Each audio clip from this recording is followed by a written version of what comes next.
Hey guys, welcome back. My name is DJ, but everyone call me Rehab in High Heels.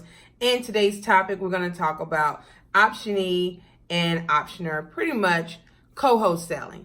I know a lot of people have been hitting me up on my Instagram, which is Rehab in High Heels, as well as my Facebook page, which is Rehab in High Heels. So let's get to it.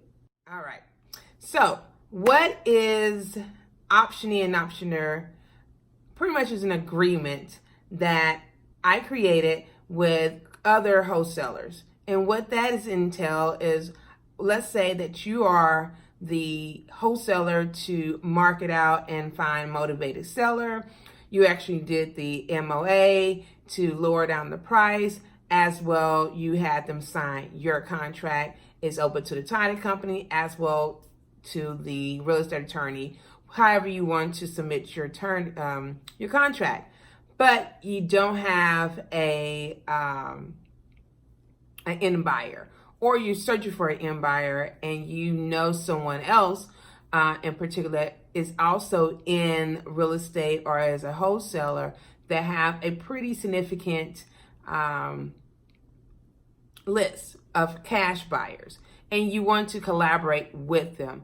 This agreement pretty much help you in several ways. One, allow your co-wholesaler permission to market out to their database, to their marketing strategies, to get an end buyer for your motivated seller before your deadline hits. Normally, what I do is I put a 45, 65 day agreement on my contract for the motivated seller. And what that really does is allow me to, if something happened with the end buyer that I have submitted and they fall out, it will allow me to not go back to the motivated seller, upsell them again, a reason why we're not closing on the date that is signed on the agreement.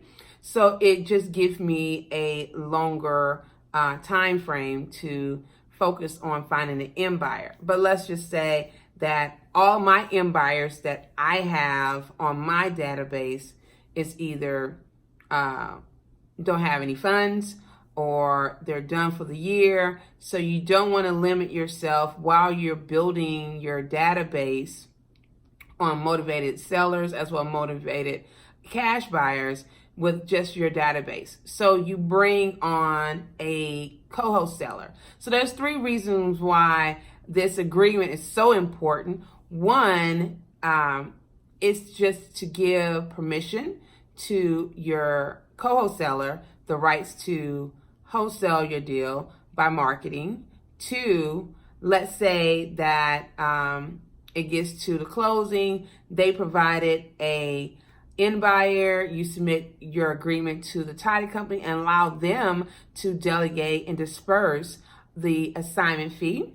And three, it's also to protect you as the logic daisy chain, which is pretty much you are the motivated seller as well as the wholesaler for this particular deal. You give permission to another co-seller. They are marketing, but they end up finding another wholesaler, which means they didn't find an end buyer, and that wholesaler end up marketing to their database, which didn't find another wholesaler, and then lo and behold, you find an end buyer. And now the question is, who get the piece of the pie? Well, you know you get the piece of the pie first and foremost because you have the seller contract, but the contract that you, or the agreement without having this contract in place, allow one wholesaler to end up giving permission to 3 or 4 other people, which end up creating a daisy chain, and nobody is finding an end buyer besides the last person. Well, the question is, who deserves that split?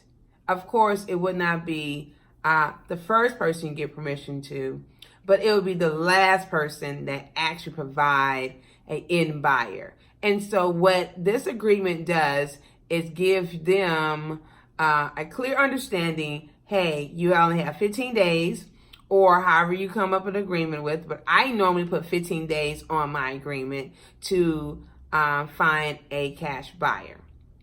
If you do not find a cash buyer, you no longer have the rights to take pictures, to advertise, to put it on Facebook, Craigslist, bandit signs, you name it, because you have expired in the time frame I allowed you as permission.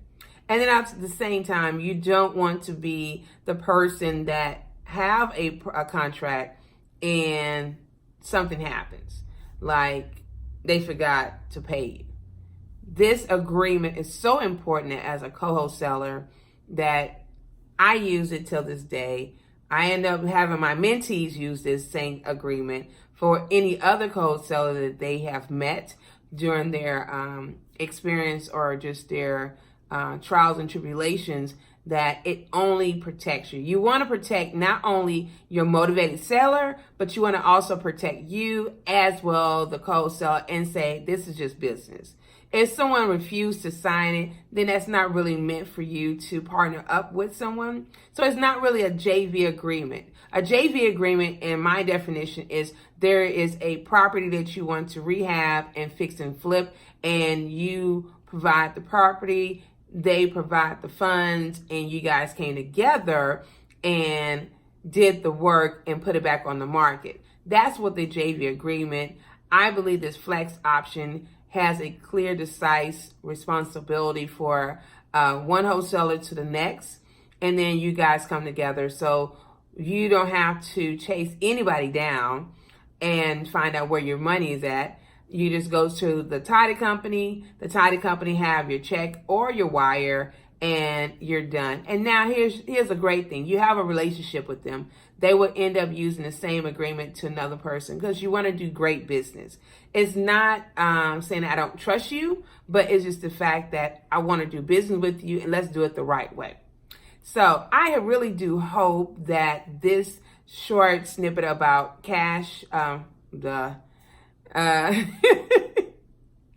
and optioner, is very informative for you. If you are looking for this agreement, I have it in my description page. So click on the link, and please, please, please, please make sure you subscribe.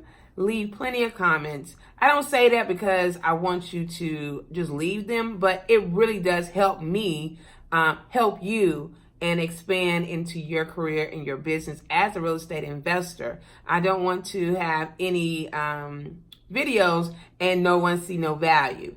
As well, it's so important to share and like this video. So I'll see you again on Tuesday and Thursday, and I'll see you.